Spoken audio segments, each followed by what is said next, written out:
Il était censé mourir, mais au moment de sa mort, une force inconnue le ramène à la vie. Nouvel enfant, même soif de vengeance. Voici l'histoire d'un assassin qui défie son destin. Le manoir s'ouvre sur un ciel nocturne, tandis qu'une voix parle des sens d'un assassin. On découvre un homme, Raon, à qui l'on ordonne de bien travailler. Il lève les yeux et remercie Derut Robert. Pourtant, ses instincts lui murmurent qu'il sera tué par cet homme ce soir même. Derut lui confirme qu'il a accompli son travail avec efficacité et que grâce à lui, la famille s'est développée. Mais rapidement, l'échange prend une autre tournure. Derut lui demande s'il ressent le besoin de liberté. Raon répond que les ombres sont destinées à suivre les ordres, qu'elles n'ont ni pensée ni émotion propre. Derut l'interroge alors. S'il en est conscient, pourquoi a-t-il de nouveau agi de son propre chef? Puis, il lui demande comment il a réussi à annuler son lavage de cerveau. Raon commence à transpirer nerveusement. Comment Derut a-t-il découvert la vérité? Nous apprenons alors que la famille Robert utilise une méthode de lavage de cerveau pour contrôler ses assassins, appelée ombre. Ils enlèvent d'où achètent des enfants, puis les façonnent en tueurs obéissants, exécutant les ordres les plus atroces. Raon lui-même a subi ce conditionnement, mais par un hasard du destin, il a réussi à s'en libérer. Il demande alors à Derut comment il a percé son secret. Ce dernier explique que chaque assassin possède deux colliers, l'un pour le lavage de cerveau, l'autre pour une mesure de contrôle plus extrême. Il claque alors des doigts et déclenche le second. Raon se met soudainement à cracher du sang. Une douleur atroce lui transperce la poitrine. Il hurle et s'effondre au sol, se tenant le torse, le souffle court. Il a l'impression que son cœur se déchire en deux. Derut l'observe froidement et explique qu'il s'agit d'un ver de rage, une créature implantée dans son corps qui se nourrit de son cœur. Comme si le lavage de cerveau ne suffisait pas.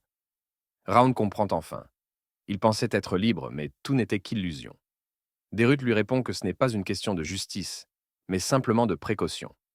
Il ajoute qu'un proverbe dit que tout le monde porte un masque, et que le sien est simplement plus épais que celui des autres. Raon, submergé par la colère, murmure le nom de son bourreau. Son passé est flou, car il a été élevé comme un chien de chasse loyal. En tant que chef des assassins, il n'a jamais eu d'esprit propre, ni d'émotion. Mais tout a changé lorsqu'il a découvert une technique légendaire, Anneau Dual Fang, ADF. Jadis, maîtrisée par le plus grand épéiste du continent, elle lui a permis de briser ses chaînes mentales. Il avait cru qu'il pourrait enfin atteindre la liberté. Alors pourquoi, au lieu d'être libre, se retrouve-t-il face à la mort? Quel crime a-t-il commis pour mériter une fin aussi insignifiante? Serrant les dents, il hurle. Ça ne peut pas finir ainsi. Dans un ultime élan, il se redresse. S'il doit mourir, alors il emportera au moins un morceau de son ennemi. Il jure qu'il ne périra pas comme un lâche. Il bondit vers Derut. Un instant plus tard, une entaille brille dans ses yeux. Sa tête s'envole, tranchée nette. Son corps s'effondre sur le sol. Derut fixe le cadavre, impassible. Il pense avoir tout anticipé. Cela faisait longtemps. À quand remontait sa dernière blessure? Peu importe. Au moins, Raon est mort pour de bon. Il ordonne à ses hommes de se débarrasser du corps avant de quitter la pièce. Après tout, Derut est l'artiste martial le plus puissant du continent. Raon n'aurait jamais pu gagner. Mais est-ce vraiment la fin? Raon, même dans la mort, sent que ce n'est pas juste. Toute sa vie, il a été manipulé, humilié, réduit à un simple pion. Un sentiment de rage bouillonne en lui. Il n'a jamais pu recevoir les éloges qu'il méritait pour avoir maîtrisé l'ADF. Il se moque bien de savoir si c'est Dieu ou le diable. Quelqu'un doit répondre à son appel. Soudain, son collier se met à briller d'une lueur bleutée. Une fenêtre apparaît devant lui. Vous avez été choisi par la rage. Vous allez posséder votre propre corps. Mais une erreur survient. Il est mort. Ses yeux se ferment. Lorsqu'il les ouvre à nouveau, un papillon danse devant lui, flottant dans un champ paisible. Une voix douce l'appelle « Sonny, regarde ici ». Il tourne la tête. Une femme souriante tient un jouet entre ses mains. Il balbutie « Maman ?» Elle s'approche et demande ce qu'il a. Il tend les bras vers elle, incapable de croire ce qu'il voit. Elle rit doucement. « Comme tu es mignon !» Raon, troublé, se rend compte qu'il ne s'habituera jamais à cette situation. La femme qui le serre contre elle s'appelle Sylvia. Et bien qu'il peine à y croire, elle est sa mère. Il a été réincarné, avec tous ses souvenirs d'assassin. Au début, il a cru rêver. Sylvia le prend doucement dans ses bras et lui murmure qu'il fait beau aujourd'hui. Elle espère que le patriarche rentrera bientôt, afin qu'il puisse enfin lui donner un nom digne de ce nom. Après tout, elle ne peut pas l'appeler Sonny pour toujours. Raon, encore troublé par sa réincarnation, ne comprend pas grand-chose à sa situation. Mais une chose est sûre, il est né dans une famille influente, peut-être même prestigieuse. Il se dit que renaître dans une famille puissante est préférable à une famille ordinaire. Mais malgré cette nouvelle vie, la rage et le désir de vengeance brûlent toujours en lui. Il doit être patient. N'ayant jamais quitté cette chambre, il ignore où il se trouve, quel est le véritable statut de sa famille, ou même la situation politique du monde qui l'entoure. Il n'a pas encore eu l'opportunité de perfectionner l'ADF, sa technique ultime.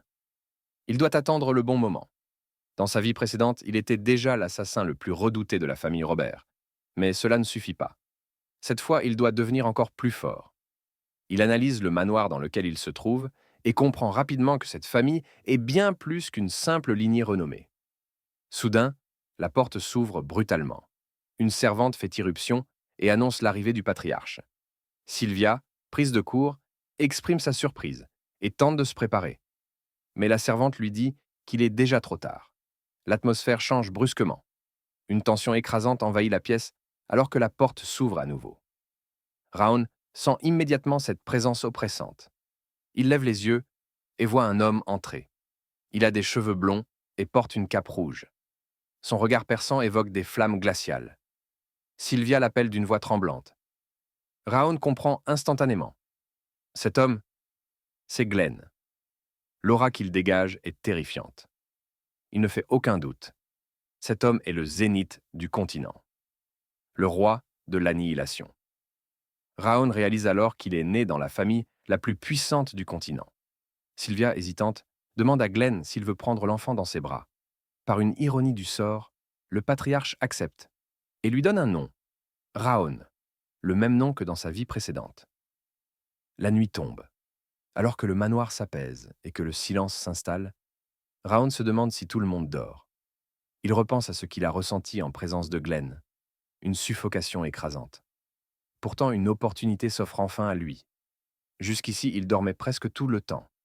À chaque réveil, Sylvia était à ses côtés, l'empêchant d'agir. Mais cette nuit, il est enfin seul. Il s'assoit lentement et pousse un soupir. Puis, il ferme les yeux et commence à cultiver son ADF. Il explique que la méthode d'entraînement classique du continent repose sur la respiration, permettant d'absorber le mana de la nature pour le concentrer dans un noyau d'énergie. Mais l'ADF est différent. Plutôt que de stocker simplement l'énergie, il crée un cercle de mana autour du cœur, permettant une croissance harmonieuse dans toutes les statistiques. C'est la meilleure technique d'entraînement pour un artiste martial. Et pourtant, il y a des secrets que même Derut ignorait à propos de cette technique. L'ADF ne se contente pas de renforcer le corps, il affine également l'esprit.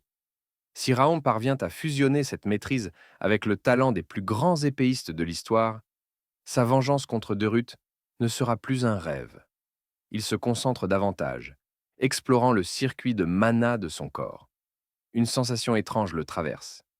Une énergie glacée y circule, mais il sent que 9 endroits sont bloqués. À ce rythme, ses entraves pourraient le tuer. Il doit les briser avec l'ADF. Mais gaspiller cette énergie froide serait une erreur. S'il parvient à la fusionner avec son flux de mana, il pourrait obtenir quelque chose d'encore plus puissant. Il poursuit son entraînement jusqu'à ce que ses yeux se ferment malgré lui. Lorsqu'il se réveille, il se rend compte qu'il s'est endormi en cultivant. Il lutte pour garder les yeux ouverts, mais son corps est encore trop faible. Soudain, une présence s'approche. Son grand-père est là. Glenn se tient près de son lit et pose sa main sur lui. Le lendemain matin, Raon se réveille dans le couloir. Raon entend sa mère l'encourager à ramper un peu plus. Il soupire intérieurement, trouvant ridicule de devoir agir comme un véritable bébé. Ce rôle lui donne envie de mourir, mais il n'a pas d'autre choix que de jouer le jeu. Sa mère continue de l'encourager avec douceur, insistant sur le fait qu'il est un bon garçon. Soudain, une voix d'homme l'interpelle, et Sylvia, surprise, se retourne avant de sourire avec bonheur. Elle commence à l'appeler monsieur, puis rectifie en disant Saint. Mais l'homme lui répond avec amusement qu'elle peut simplement l'appeler monsieur. Raon reconnaît immédiatement cet homme.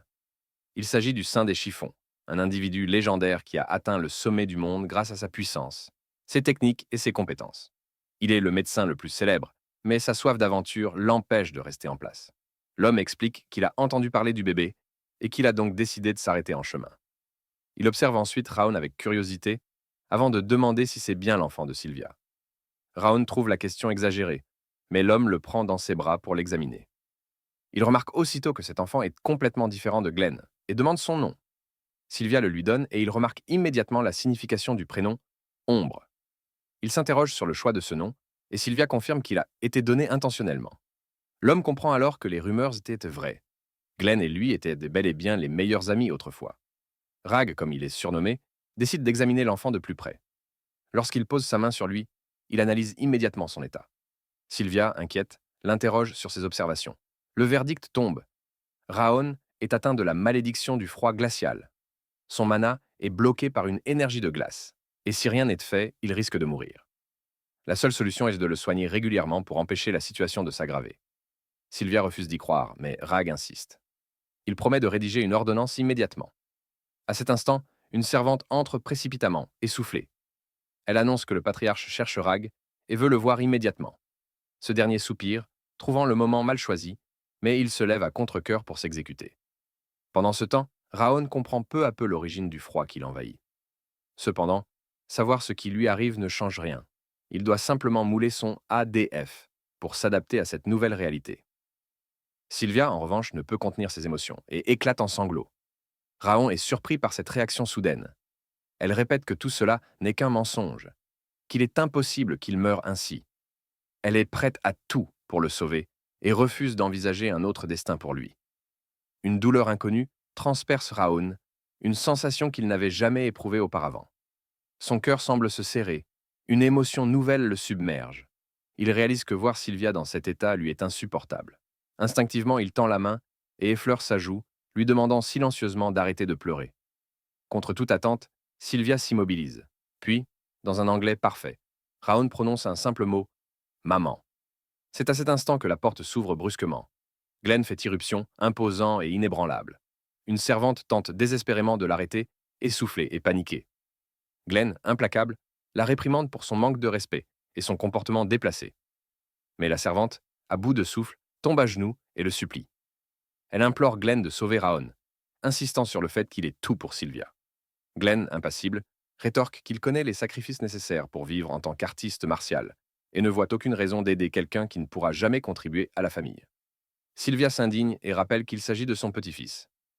Glenn, indifférent, rétorque qu'il est le petit-fils qu'elle a ramené après avoir abandonné la famille et qu'elle devrait déjà être reconnaissante qu'il ait daigné lui accorder un nom. Malgré ses supplications, Glenn reste de marbre et ordonne qu'on l'emmène. Sylvia continue de le supplier alors qu'elle est traînée hors de la pièce, mais Glenn ne fléchit pas. Raon assiste à la scène sans pouvoir intervenir. De son côté, Rag soupire face à l'obstination du patriarche. Il le qualifie de têtu, se demandant pourquoi il agit ainsi alors qu'il l'a lui-même convoqué pour voir son petit-fils. Glenn lui coupe la parole et exige des détails sur l'état de Raon. Rag résume rapidement la situation. Il explique que Glenn a déjà réussi à chasser une partie du froid en lui, ce qui permettra à Raon d'aller mieux temporairement. Cependant, il est pratiquement impossible qu'il devienne un jour un expert en arts martiaux. Glenn, pensif, fixe le thé dans sa tasse avant de murmurer qu'il est prêt à tout sacrifier. Rag le questionne alors. Pourquoi avoir donné ce nom à Raon? Glenn reste silencieux un instant, avant d'éloigner lentement sa tasse de ses lèvres. Il explique alors que ce nom ne signifie pas seulement ombre. Il y a 1000 ans, ce prénom avait une toute autre signification. Plus tard, Sylvia administre un médicament à Raon, un remède concocté par Rag. Raon grimace immédiatement face à l'odeur nauséabonde du breuvage. Sylvia l'encourage à tenir bon, et même la femme de chambre semble soulagée de voir qu'il supporte le traitement. Sylvia le serre tendrement contre elle, soulagée de constater qu'il résiste. Mais Raon, lui, sait que ce n'est pas ce médicament dont il a réellement besoin. La médecine du feu est ce dont Raon a le plus besoin en ce moment. L'air chaud chasse peu à peu l'air froid de ses circuits, aidant ainsi son corps à mieux supporter la malédiction qui l'affaiblit. Le temps passe, et l'histoire reprend 2 ans plus tard. Raon a continué son entraînement, et a pris régulièrement ses médicaments. Durant cette période, il a acquis une bague ou une ADF. Ensuite, encore 2 années supplémentaires s'écoulent. Il décrit alors sa routine quotidienne. Le matin, il joue avec Sylvia et Hélène, puis s'entraîne vers minuit et pendant l'heure de la sieste. Après tout ce temps, Raon a maintenant 5 ans. C'est alors que la fenêtre d'état refait son apparition, lui permettant d'évaluer sa progression. Il a atteint le 2e ADF. Un sourire satisfait s'étire sur ses lèvres. Il contemple la fenêtre et se réjouit d'avoir enfin réussi. Il remarque que ses sens du mana sont devenus plus sensibles et se demande si cela est dû à cette mystérieuse interface. Alors qu'il réfléchit, il entend Hélène lui parler. Elle lui demande si elle peut prendre son linge. Il l'observe un instant puis la voit fouiller dans ses vêtements. Il réalise alors qu'elle ne peut pas voir la fenêtre d'état. Il se souvient qu'elle a commencé à apparaître dès qu'il a obtenu son ADF une étoile. Au départ, il ne comprenait pas ce que c'était, mais il a fini par comprendre que c'est un système lui permettant d'évaluer ses statistiques actuelles. En observant la réaction d'Hélène, il se rend compte que lui seul peut la voir. Bien qu'il ait atteint 2 étoiles, il admet que son endurance reste faible et que la malédiction du froid amer est toujours présente. Il sait que sans les médicaments, sa progression serait bien plus difficile. Au cours des 5 dernières années, tous les membres de l'annexe ont veillé à son bien-être, le traitant avec autant d'attention qu'un prince. À chaque blessure, ils se sont occupés de lui avec soin. Raoun soupire en réalisant qu'il n'a que 5 ans et beaucoup de temps devant lui. Il ne ressent aucun besoin de se précipiter. Cependant, il sait que sa malédiction et sa faible endurance sont les raisons pour lesquelles il se fatigue aussi vite. Malgré cela, il se rappelle sa vie passée où il était le plus grand assassin. Avec ses points F, il sait que ses faiblesses finiront par disparaître. Il a également appris à manier l'épée de Sigard, ce qui lui permet de trancher le coup de Derut. Toutefois, en raison de la force de Derut, il doit faire preuve de patience et saisir l'opportunité lorsqu'elle se présente. C'est alors que Sylvia entre dans la pièce. Elle lui annonce qu'ils doivent aller quelque part aujourd'hui et l'invite à se changer et se préparer. Ils doivent se rendre au bâtiment principal. À ce moment-là, l'auteur décide d'expliquer la structure du continent. Il est dirigé par 6 empereurs et 5 démons. Parmi eux, la famille Sigard fait partie des empereurs. Ces derniers représentent l'influence bénéfique, tandis que les démons menacent la paix. Cependant, d'autres forces existent en dehors de ces 2 factions. Une cérémonie de jugement est organisée afin de déterminer si ces forces sont bonnes ou mauvaises. Aujourd'hui marque le jour du jugement de Sigard. Lorsqu'ils entrent dans la salle, Raon constate qu'une grande foule assiste à l'événement et discute des participants à la cérémonie. Quelqu'un mentionne Sylvia et la traite de paria. Dès qu'elle entre, tous les regards se braquent sur elle avec mépris. Lorsqu'il remarque Raon, il réalise qu'il est son enfant et qu'il semble en bonne santé, ce qui va à l'encontre des attentes. Raon ressent une vive colère en entendant les murmures méprisants à l'égard de sa mère. Il n'aime pas la façon dont il la traite. Certains vont même jusqu'à la qualifier d'effrontée, ce qui attise sa rage. Sylvia, cependant, tente de le rassurer. Elle lui dit que cela n'a pas d'importance, qu'il suffit de se concentrer sur elle. Mais Raon ne dit rien. C'est alors que le patriarche fait son entrée. L'envie d'assister à cette cérémonie semble lui peser. Glenn prend place, son regard se baissant légèrement. Il s'assure que tout le monde est présent, puis l'épée du jugement est apportée. Glenn déclare alors que la cérémonie peut commencer. On explique que la pierre de l'épée détermine la capacité de mana de celui qui pose la main dessus. L'un des observateurs annonce qu'ils vont commencer par Buren Sigard. L'enfant se présente et se soumet à l'examen. Raon comprend alors l'importance de cette cérémonie. La capacité de mana d'un enfant devient stable après ses 4 ans. C'est donc à ce moment-là que leur potentiel est évalué. La cérémonie de jugement permet ainsi de déterminer leurs aptitudes. Lorsque vient le tour de Durun, il obtient l'attribut du vent, ce qui suscite l'enthousiasme de l'assemblée. Glenn, quant à lui, observe la scène et commente que c'est un bon attribut. C'est un bon attribut pour un épéiste. Ensuite, nous voyons qu'une fille nommée Charlotte du clan Sulion se présente. Raon comprend alors que plus le mana monte, plus il devient pur. L'attribut mana est représenté par la pointe de l'épée, ce qui permet de déterminer le talent de chacun. Il remarque aussi que les habitants d'ici accordent autant d'importance au talent qu'à leur propre vie. Il se dit qu'il n'obtiendra probablement pas de bons résultats, même avec un ADF 2 étoiles, car il a encore beaucoup d'air froid dans ses circuits. Mais les résultats n'ont pas d'importance pour lui. Finalement, ils appellent la dernière personne. La salle est remplie de dégoût en découvrant qu'il s'agit de Raon. Sylvia lui dit de ne pas y aller, mais il répond qu'il n'a pas d'attente particulière et qu'il doit seulement trouver l'attribut de mana adapté à son corps. Elle lui demande alors de faire comme les autres enfants. Il acquiesce, pousse un soupir, puis pose la main sur l'épée. Soudain, une lueur orange éclaire la salle. Raon s'interroge sur cette lumière. Sa vision commence alors à changer et il voit une scène étrange, comme un dessin d'enfant inspiré de Pokémon. Devant lui, un homme debout se tient dans la lumière. Raoun s'approche, intrigué. L'homme pointe son épée vers le ciel, et la même aura dorée qui est apparue il y a une seconde l'enveloppe. Pourtant, son visage reste caché. D'un mouvement fluide, l'homme abaisse son épée, tranchant les monstres devant lui, dans une explosion massive. Raoun ouvre brusquement les yeux, stupéfait. Personne d'autre n'a rien vu. Mais, autour de lui, on se moque de son faible résultat. Glenn reste silencieux, tandis que sa mère le réconforte en lui disant qu'il s'est bien débrouillé. La salle, cependant, continue à le mépriser, affirmant que son seul héritage est sa chevelure blonde et ses yeux rouges. Exaspéré, Glenn intervient et demande à tout le monde de se taire, prétextant que le brouhaha devient insupportable. Puis, d'un ton autoritaire, il met fin à la cérémonie et ordonne aux invités de partir. Les étrangers s'éloignent, toujours souriants. Lorsque la salle se vide, seuls Glenn et Alfred restent. Glenn semble perplexe. Il murmure qu'il ne s'attendait pas à grand-chose de la part de Raoun. Mais à cet instant, l'épée recommence à briller. Une aura dorée jaillit à nouveau, identique à celle de la vision de Raoun. Glenn reste figé, choqué.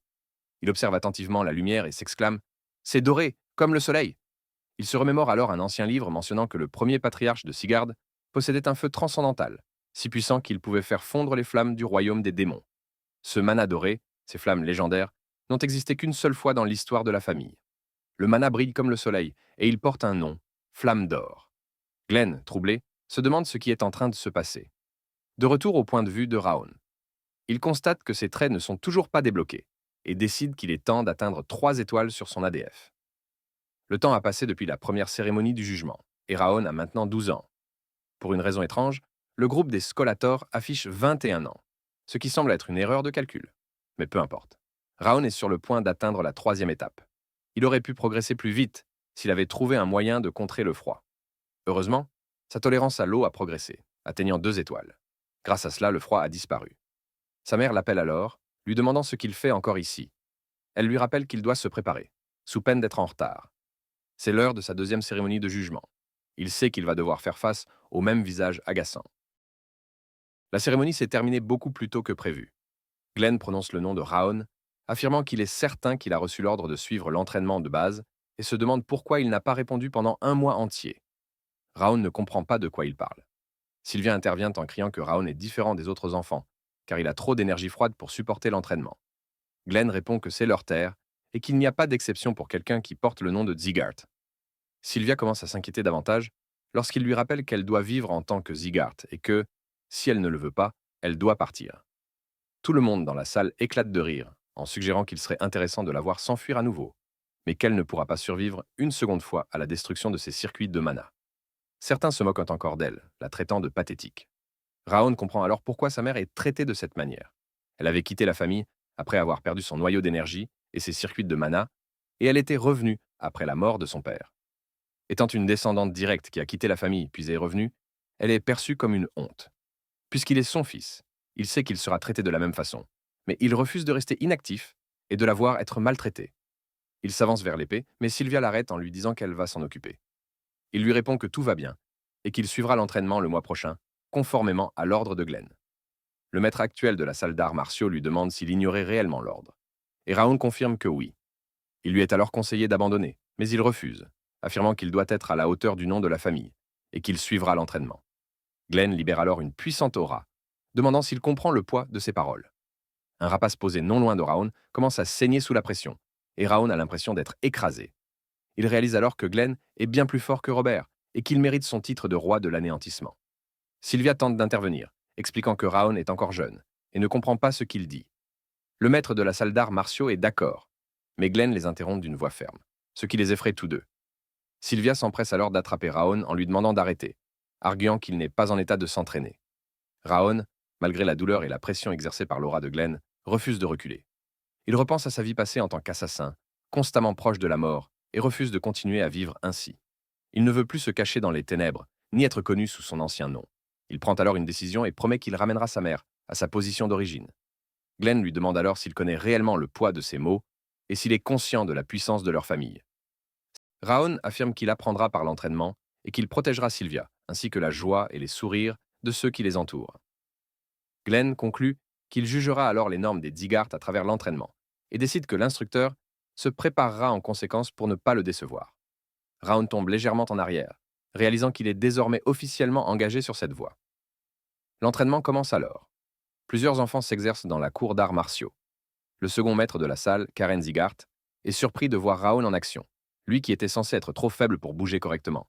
Un serviteur lui rapporte qu'une conversation entre Rag et le patriarche a révélé que Raoun souffre d'une maladie et que son corps est dans un état anormal. Il ne comprend pas comment Raoun peut supporter l'aura de son père malgré cette condition. En y réfléchissant, Karen se souvient que Sylvia était plus douée que quiconque. Il donne alors l'ordre de placer une femme de ménage dans le bâtiment où vit Raoun, demandant qu'elle rapporte tout ce qu'elle peut découvrir. Glenn traverse ensuite la 5e salle, où tout le monde s'incline sur son passage, à l'exception d'un elfe aux cheveux roux, Lesmure. Glenn l'interpelle, affirmant qu'il sait qu'il ne dort pas réellement et lui ordonnant de se lever. Lesmure trouve étonnant que Glenn soit le seul à voir à travers ses techniques de sommeil. Glenn lui rappelle que tout le monde travaille, sauf lui. L'instructeur en chef Lesmure répond qu'ils ne font que suivre les ordres de Glenn et qu'ils travaillent avec leur tête, pendant que d'autres travaillent avec leur corps. Glenn lui rétorque qu'il ne change pas, même après 50 ans. Lémur admet que les gens ne changent pas facilement. Glenn demande alors s'il est là à cause de son plus jeune petit-fils et mentionne que Sylvia est aussi venue le voir. Sylvia ne s'attend pas à voir Glenn arriver aussi. Elle a déjà demandé à Lesmure de veiller à ce que Raoun ne soit pas blessé. Mais si Glenn est venu pour demander la même chose, il perd son temps, car il n'y aura aucune exception, même pour le plus jeune. Glenn est d'accord et insiste pour que l'entraînement reste difficile. Il ne veut pas de faibles dans leur famille. Lesmure remarque quelque chose, puis s'arrête et fait semblant d'être distrait. Il dit qu'ils doivent vraiment aimer Raon. Glenn l'ignore et lui rappelle que s'ils n'étaient donc pas amis, il l'aurait déjà mis à terre. Il lui demande de ne garder que les élèves les plus forts pour l'entraînement. Lesmure accepte et Glenn s'en va. Après son départ, Lesmure pense à Raon et se demande à quoi il ressemble. La fenêtre de statue de Raon montre qu'il est maintenant un 3 étoiles, ce qui a affaibli la malédiction du froid glacial sur lui. Il sent que son corps est plus sensible et que son esprit est plus clair qu'avant. Après l'entraînement, sa mère vient le voir pour le réconforter. Grâce à elle, il comprend mieux ses limites. Sa fenêtre de statue l'aide à grandir plus vite, mais ce n'est que le début. L'entraînement des Zigart est connu pour être très difficile. Être un 3 étoiles, ce n'est qu'un premier pas. Il sait qu'il doit devenir encore plus fort pour faire taire ceux qui se moquent tant de lui. Il pense aussi à l'épée céleste Saint de Ruth, qu'il devra bientôt affronter. Tard dans la nuit, Sylvia entre dans sa chambre et est surprise de le voir encore debout. Elle veut lui parler avant qu'il ne parte s'entraîner. Elle hésite, puis lui dit qu'elle s'inquiète. Il ne montre jamais quand il a mal. Et si jamais il se blesse gravement, elle lui dit qu'elle pourrait repousser son départ d'1 an. Raon refuse tout de suite. Il ne supporte pas que les autres l'insultent, et surtout qu'il regarde sa mère avec mépris. Il est sûr que s'il devient fort, ils arrêteront de la traiter ainsi. Sylvia sourit, et comprend qu'ils se demandent pourquoi ils sont si mal vus. Elle commence alors à lui raconter son passé. Lors d'une mission, elle est tombée amoureuse de son père, mais leur amour était compliqué car il était un simple chevalier. Pour être avec lui, elle a détruit son noyau d'énergie et quitté la famille. Elle lui parle aussi de Sia, sa grande sœur de 2 ans, son aînée. Mais un jour, ils ont été attaqués. Son père n'était pas très fort et, comme elle était enceinte, ils n'ont rien pu faire. Il avait engagé des gardes pour les protéger, mais ils étaient incompétents et sont arrivés trop tard. Son père et sa sœur ont été tués sauvagement. N'ayant plus d'autre choix, elle est retournée dans sa famille. C'est pour cela qu'elle est maltraitée maintenant. Elle sait qu'elle ne peut rien faire contre ça. Raoun comprend mieux ce que les autres pensent d'elle. Pour eux, elle a fui ses responsabilités par amour et est revenue comme une perdante. Mais pour lui, elle c'est la seule personne qu'il a aimée. Même si les autres pensent qu'elle est égoïste, elle reste sa mère. Il lui demande si elle regrette ses choix. Elle lui répond que non. Avant de partir, elle avait l'impression d'être invisible dans la famille. Mais une fois loin d'eux, elle s'est sentie vivante. Elle était heureuse avant, et elle l'est encore aujourd'hui. Elle s'excuse d'avoir été une mauvaise mère. Raon la regarde et lui dit qu'il va bien. Elle ne doit pas s'inquiéter. Il sourit et lui promet qu'il la vengera, et qu'il l'aidera à retrouver sa place dans la famille. Sylvia se met à pleurer comme un enfant. Un peu plus tard, Raon réfléchit. Il a eu du mal à la rassurer. Il doit maintenant vérifier l'ADF avant de dormir, car l'entraînement approche. En regardant son statut, il remarque que l'ADF tourne plus vite maintenant qu'il est un 3 étoiles. Il se demande à quoi ressembleront les niveaux suivants. Soudain, une lumière bleue apparaît devant lui et se met à parler. Une voix dit que le moment est venu et qu'il a franchi un cap. L'entité se présente comme Urat, le 2e seigneur du royaume des démons. Raon ne comprend pas. Il regarde sa fenêtre de statue et voit un nouveau trait de caractère apparaître, la rage. Urat explique que s'il lui donne son corps et son âme, il comprendra qu'il n'est encore qu'un enfant. Raon veut savoir qui il est, mais Urat dit qu'il se pose la même question sur lui. Il explique que la rage qu'il a ressentie n'est pas normale pour un enfant. Puis, il dit que ce n'est pas grave, car cette rage est bien réelle et cachée au fond de lui. Enfin, il lui fait une offre, lui donner son corps et son âme. Urat promet à Raon qu'il l'aidera à obtenir la vengeance qu'il désire. Raon se demande s'il parle de la haine qu'il ressent envers Derut. Mais il répond qu'il n'a pas besoin d'aide. Il se vengera lui-même. Il ne veut pas compter sur quelqu'un d'autre. Urat rit et lui dit qu'il ne comprend pas. Ce n'est pas une négociation. La décision est déjà prise. Son corps grandit et une terrible aura froide envahit la pièce. Raon frissonne. Urat lui dit d'abandonner son corps et fonce sur lui. L'aura bleue remplit l'espace comme si elle l'avalait. Raon sent son esprit vaciller, comme s'il allait s'éteindre. Puis, Urat prend l'apparence de Derut et lui murmure de laisser la rage le contrôler. Il ajoute que même un dieu finirait par mourir. Raon serre les dents. Il résiste grâce à son affinité avec l'eau, mais ce n'est pas suffisant. Le froid attaque aussi son esprit de l'intérieur. Urat s'approche et lui souffle à l'oreille que tout cela est l'œuvre de Derut. Raon ne sait pas ce qu'Urat ferait s'il lui donnait son corps. Il ne peut pas prendre ce risque. Urat lui dit d'arrêter de lutter, que ce serait plus simple d'accepter. De toute façon, il va prendre son corps de force. Raon sent son corps craquer sous la pression. Il sait que s'il continue comme ça, il va mourir. Mais alors, une idée lui vient. S'il peut supporter le froid grâce à l'eau, il peut sûrement calmer la douleur avec son ADF. C'est sa seule chance. Il commence à canaliser son énergie, et Urat se fige. Il semble inquiet. Comment est-ce possible? Il vient à peine de se réveiller, il ne devrait pas être si fort. Mais Raon se concentre et tient bon. Il dit fermement qu'il n'a pas besoin d'Urat et qu'il se vengera seul. Il ne laissera pas un fantôme prendre son corps. Urat est furieux. Il crie qu'il est un seigneur démoniaque. Mais Raon se moque de lui. Il suppose que ce titre ne veut rien dire, vu qu'il est incapable de le battre. Raon se souvient qu'Urat a dit qu'il venait de s'éveiller. C'est donc pour ça qu'il ne peut pas utiliser toute sa puissance. Puis une fenêtre de statue apparaît. De nouvelles capacités ont été débloquées. Urat panique. Pourquoi est-ce Raon qui reçoit ses pouvoirs? Raon demande des explications, et Urat finit par avouer qu'il a créé le système. Mais alors, pourquoi est-il lié à lui? Raon comprend que c'est sûrement pour mesurer sa progression. Urat est surpris. Raon le frappe avec un coup de poing rempli de mana. Il veut tester quelque chose. Personne ne réagit au bruit. Cela signifie qu'il est probablement le seul à voir Urat. Urat recule, mais Raon ne lui laisse pas le temps de réagir. Il l'enferme jusqu'à ce qu'il avoue tout.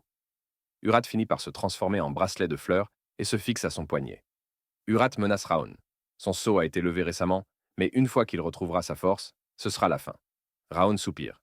Il aimerait se débarrasser de lui, mais cela risquerait aussi d'effacer le système. Et qui sait ce qu'Urat pourrait faire à Sylvia? Il décide donc de le garder sous contrôle. De plus, cela pourrait l'aider à devenir plus fort plus vite. Il regarde le bracelet et demande pourquoi il a pris cette apparence. Urat répond qu'il respecte juste ses propres goûts. Raon accepte, un peu amusé. Le lendemain, Hélène réconforte Sylvia, qui est inquiète. Raon descend les escaliers et annonce qu'il est prêt à partir pour l'entraînement. Hélène et Sylvia lui disent de ne pas trop forcer. Il leur répond qu'il fera attention. Hélène demande à Sylvia si elle compte le laisser partir avec un visage aussi triste. Sylvia prend une grande inspiration et dit qu'elle croit en lui. Raon lui assure que s'il n'y arrive pas, il abandonnera. Il la salue et part. Sylvia regarde son fils s'éloigner, inquiète. Même s'il va mieux, il reste fragile. Hélène la rassure. Lesmure est le plus perspicace de tous. Il saura s'occuper de Raon. Malgré tout, Sylvia ne peut s'empêcher de pleurer en le voyant partir. Raon lui rappelle en souriant qu'il s'échappera si jamais la situation devient trop dangereuse. Sylvia décide alors de lui faire confiance. Elle prie pour qu'il revienne sain et sauf. À son arrivée au centre de formation, Raon remarque qu'il y a énormément d'enfants. Il n'y a pas que la famille Zigart, mais aussi des élèves venus de l'extérieur. D'après Hélène, il y a plus de monde que d'habitude cette année. C'est pour ça que la 6e salle a dû venir en renfort. Raon entend certains élèves parler dans son dos. Il le traite de honte de la famille et se moque même de son bracelet. Urat s'énerve et menace de leur arracher les yeux. Raon lui dit de se calmer. Il préfère régler ça autrement. Il s'avance et interpelle ceux qui parlent pendant son dos. Il leur dit que s'ils ont quelque chose à dire, ils n'ont qu'à lui dire en face. Les garçons rient, ils lui répondent qu'un membre de la lignée indirecte n'a pas son mot à dire. Raon leur rappelle qu'eux non plus ne font pas partie de la lignée principale. Alors pourquoi parlent-ils comme s'ils étaient au-dessus de lui? L'un des garçons serre le poing, prêt à se battre. Raon ne recule pas et se prépare à riposter. Mais avant qu'un coup ne parte, un autre enfant intervient et leur ordonne d'arrêter. C'est l'enfant Buran, de tout à l'heure, qui dit que les étrangers font honte au nom de la famille. Il recule par peur, et Buran dit à Rohan d'apprendre où se trouve sa place. Il n'est rien de plus que de la poussière. Alors s'il ne veut pas être mis à la porte, il doit rester discret. Attirer l'attention de Glenn à l'époque n'était qu'une question de chance, et il a juste profité de la situation. Un perdant échouera à l'entraînement. Il ajoute que s'il ne se comporte pas bien, il doit partir puisqu'il ne passera pas. Rohan sourit et lui dit qu'il aime bien débiter des conneries. Puis il lui demande ce qu'il est, en disant que la seule chose qu'il a, c'est une lignée directe. Alors, de quel droit lui parle-t-il ainsi? Buran se met en colère, mais Lesmure ouvre soudainement la porte d'un coup de pied. Il les interrompt alors qu'ils allaient continuer à parler. Il remarque qu'ils se disputent déjà. Rohan reconnaît Lesmure et dit qu'il ne s'attendait pas à le voir ici. Buran claque la langue et quitte la pièce. Lesmure se présente alors à tout le monde. Il annonce qu'il a entendu dire qu'il y avait 160 personnes et que c'est beaucoup trop. Il va donc réduire leur nombre à un quart. Les élèves commencent à paniquer. Urat dit qu'il va arracher les oreilles de l'elfe. Mais Lesmure leur rappelle que sa parole ici est la loi et que s'ils ont un problème, ils peuvent toujours aller se plaindre à Glenn. Ensuite, il leur demande ce qu'ils attendent pour s'enfuir. Certains élèves hésitent, puis commencent à courir. Urat demande à Raoun pourquoi il court tout au fond. Raoun répond que ce n'est pas une course et qu'il n'a pas besoin de dépasser les autres. Il explique que Lesmure observe le potentiel et le tempérament des élèves et que le gagnant du test est celui qui persévère jusqu'à la fin. On voit ensuite Buran et les autres dirigeants courir en tête. Les spectateurs murmurent que même si tout le monde est rapide, eux le sont encore plus. Ils n'ont que 12 ans, mais ils ont déjà atteint un niveau impressionnant. Ils s'inquiètent de ce qu'ils pourraient devenir à l'avenir. Puis, ils remarquent Raon à l'arrière, épuisé. Ils se rappellent qu'il est malade et trouvent étonnant qu'il puisse tenir aussi longtemps. Lesmure commence à sourire. Il trouve cela intéressant car il n'a jamais vu quelqu'un comme lui avant. Il explique qu'il pensait que les humains dont il ne pouvait pas calculer les talents étaient les plus forts du continent. Il peut normalement voir l'avenir de la plupart des enfants, mais avec Raon, il ne ressent rien. Cela signifie qu'il est plus fort que lui et hors de sa portée. Les autres enfants rient en voyant Raon à la dernière place. Ils disent que c'est logique vu son arrogance. Il va bientôt être recalé. Mais Raon leur répond que ce n'est pas une compétition. Ils trouvent ça absurde qu'ils disent ça, alors qu'ils ne font que courir. Pour lui, c'est censé être un entraînement. Il explique que dans sa vie passée, il courait comme un fou pour échapper aux bêtes. Comparé à ça, cet exercice est bien trop facile. Il continue donc à avancer sans s'arrêter. Lesmure l'observe avec surprise. Il se demande comment Raon peut encore courir alors qu'il devrait être épuisé depuis longtemps. Il a déjà dépassé ses limites. Ce n'est plus de la simple détermination à ce stade. Il se demande s'il a la même mentalité que ceux qui se sont entraînés au bord de la mort. Buran se retourne et aperçoit Raon juste derrière lui. Il ne comprend pas comment il peut encore courir alors qu'il est censé être malade. Il se souvient d'avoir entendu les médecins parler de son état de santé et trouve cela agaçant. Alors, pour prouver qu'il va mieux, il active son aura et accélère. Il prend rapidement la première place, ce qui surprend Raon. Mais ce dernier ne semble pas perturbé. De toute façon, ce n'est pas une compétition. Pour lui, c'est une quête secondaire pour renforcer son mental.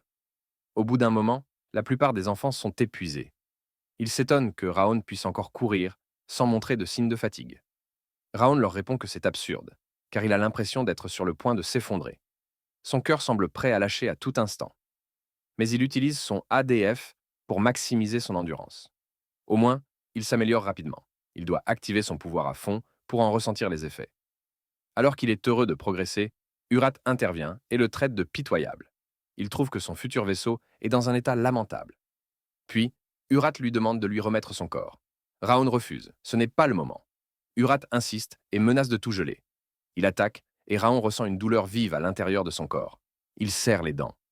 Il doit endurer l'intrusion de son esprit et faire comme si de rien n'était. Il dit à Urat d'arrêter, car ça ne marchera pas sur lui. Urat rit et lui répond que personne ne peut résister à sa rage. Il lui propose alors de voir combien de temps il pourra tenir. Toute la vallée commence à commenter la scène. Mais Raon sent qu'il est à bout. Son corps ne lui obéit plus. Sa vision se trouble. Sa respiration devient difficile. Il se demande si c'est sa limite. C'est alors que Lesmure intervient et annonce que ça suffit. Raon ralentit, essoufflé. Buran le fixe intensément. Urat demande à Raon comment il a fait pour résister. Raon sourit et répond qu'il l'avait prévenu que ça ne marcherait pas. Mais au final, il est satisfait. Cela a renforcé sa réactivité et sa force physique. Une fenêtre apparaît, indiquant qu'il a reçu de l'expérience. Urat demande alors comment c'est possible, trouvant cela stupide. Lesmure félicite tout le monde, puis annonce que ce qu'il a dit avant le test n'était qu'un mensonge destiné à les motiver. Cependant, s'ils obtiennent les mêmes résultats qu'aujourd'hui, ils échoueront. Sur les 160 participants, un seul a couru jusqu'au bout. Certains ont utilisé l'aura pour tricher, mais ils se moquent de la manière dont ils ont réussi puisque, au final, c'est leur propre test. Toutefois, s'ils suivent ces instructions, ils ne rateront pas l'épreuve. Il explique qu'ils doivent désormais se préparer au test dans 6 mois pour devenir des stagiaires officiels. Il choisira les meilleurs stagiaires, mais ne les classera pas. Ensuite, il leur dit qu'ils peuvent aller dans leur dortoir et visiter le centre d'entraînement. Nous voyons alors Lesmure partir dans les bois, où il tombe sur Glenn. Il lui dit qu'il fait la sieste. Glenn lui demande ce qui se passe. Lesmure répond qu'il a vu le test lui-même. Alors pourquoi poser la question? Il sait à quel point ses yeux sont fiables. Ruens et Buran sont talentueux, mais ça, il le savait déjà. Certains des autres enfants aussi. Pourtant, à ses yeux, ils ne sont rien. Quand il regarde Raon pour la première fois après Glenn, il remarque qu'il n'arrive pas à ressentir quoi que ce soit. Sa vie a été ennuyeuse depuis que son noyau a été détruit. Mais maintenant, elle devient intéressante. Glenn lui rappelle qu'il a choisi d'être instructeur et ne doit pas oublier ses devoirs. Lesmure répond qu'il le sait, mais qu'il pense avoir enfin trouvé quelqu'un à qui il peut confier son avenir. Glenn trouve cela ironique, puisqu'il considère que Raon ne pourra jamais devenir un artiste martial. Lesmure sourit, disant qu'il sait aussi que ce n'est pas une simple coïncidence. Puis, maintenant que tout est terminé, il décide de se rendre au centre d'entraînement. Urat, de son côté, continue à parler. Il dit qu'il ne sait pas quand s'arrêter. Les autres enfants le regardent avec mépris. Ils discutent entre eux, affirmant que c'est impossible qu'il ait tenu aussi longtemps. Il a sûrement triché. Nous apprenons alors qu'un des enfants s'appelle Crâne. Il suggère que Raon a pris une sorte de médicament miracle et qu'il a entendu dire que le saint des Haillons lui en avait donné un il y a longtemps. Crâne ajoute qu'après une telle performance, ils doivent lui donner une leçon. Nous voyons alors Raon se faire projeter contre un arbre. Il demande pourquoi ils font cela. Un des enfants, pris au hasard, l'accuse d'avoir triché avec un médicament miracle. Son fils le soutient et affirme qu'il utilise des astuces. Ils lui disent de ne pas avoir peur, qu'ils sont juste là pour discuter. Crâne lui explique que ce genre de choses arrive souvent, puis il lève le poing pour le frapper. Urat demande alors à Raon s'il va accepter cette humiliation. Sans hésiter, Raon frappe Crâne au visage. Cela surprend les autres enfants, y compris Urat. Raon leur dit que si leur intention est juste de parler, alors parlons. Un autre enfant du groupe de Crâne lui donne un coup de poing, mais Raon bloque l'attaque et lui donne un coup de pied dans l'estomac. Le garçon, sous le choc, lui demande ce qu'il fait, avant de recevoir un coup au visage à son tour. Alors que Crâne est à terre, Raon lui assène un nouveau coup de pied. Urat observe la scène et trouve qu'il se débrouille bien. Il trouve cela amusant à regarder. Puis, il revient à la charge et frappe de nouveau l'autre garçon en plein visage. Celui-ci tombe au sol en se plaignant. Crâne, blessé, s'excuse. Mais Raon pose ses pieds sur ses mains et dit qu'avant d'arrêter, il a une question à poser. Il demande si ce sont les masques de Buran qui les ont poussés à faire ça. Crâne répond que non. Ils ont agi sans en informer Buran. Raon trouve cela inattendu. Il pensait que Buran le détestait. Mais finalement, il suppose que ce n'est pas si grave. Il ajoute qu'il ne parlera pas aux autres de leur conversation. Puis, il attrape Crâne par les cheveux et le menace. Il lui dit qu'il a intérêt à l'éviter s'il ne veut pas subir une autre discussion comme celle-ci. Crâne, terrifié, promet qu'il ne marchera même pas sur son ombre et s'excuse encore. Raon, moqueur, lui répond que s'il est vraiment désolé, alors il peut aller se faire voir. Pendant ce temps, en arrière-plan, Lesmure observe la scène. Il trouve cela agréable à regarder. Il compare Raon à un jeune Glenn. Urat, de son côté, est satisfait des actions de Raon. Nous voyons qu'il a augmenté son agilité, mais Urat ne comprend rien à ce qui se passe. Raon affirme que c'est lui qui l'a créé. Urat, surpris, ne s'attendait pas à ce qu'on lui enlève cette capacité. Il pense que Raon ne fait que lui voler ce pouvoir. Raon confirme avec assurance. Urat lui dit alors qu'il devrait faire preuve de gratitude. Puis, il lui propose un pari. S'il gagne, il lui donnera toute l'expérience accumulée. S'il perd, il acceptera sa rage. Nous comprenons alors que l'enjeu est de passer en tant que meilleur stagiaire. S'il réussit, il obtiendra une option de trait. Il commence alors à poser des questions à ce sujet. Urat lui répond qu'il recevra l'un de ses traits le lendemain. Il lui demande alors quelle est la pénalité de la rage. Urat lui explique qu'il prendra simplement une partie de sa rage, et que, même si ce n'est pas grand-chose, avec une quantité suffisante, il ne sera plus capable de se contrôler. Raoun comprend ce qu'il cherche à faire et lui dit qu'il agit comme à son habitude. Il ne pense pas qu'il mente. De plus, les récompenses en cas de victoire sont bien plus intéressantes que les risques. Il accepte alors le pari. Urat lui dit que c'est un bon choix. Il ajoute que s'il utilise sa vie passée, il ne pourra pas perdre. Le lendemain, tous les enfants sont épuisés. Lesmure leur explique que la posture du cheval est la base de tous les arts martiaux. Cependant, il ne les oblige pas à rester dans cette position, car c'est leur test, pas le sien. Les enfants commencent à se plaindre, demandant en quoi cela peut les aider à manier l'épée. Buran leur ordonne d'arrêter de se plaindre et leur dit qu'ils peuvent aller s'entraîner à l'épée s'ils le souhaitent.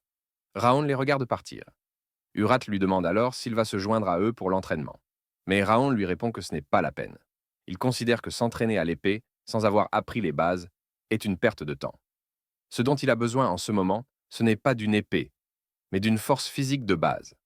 Son corps est plus faible que celui des autres à cause de la malédiction du froid glacial. Les bases sont essentielles, car elles lui permettront de construire une fondation solide. Il n'a pas besoin de se presser. Il décide donc de se concentrer sur son corps pour l'instant. Pendant qu'il fait quelques exercices, Charlotte l'observe de loin.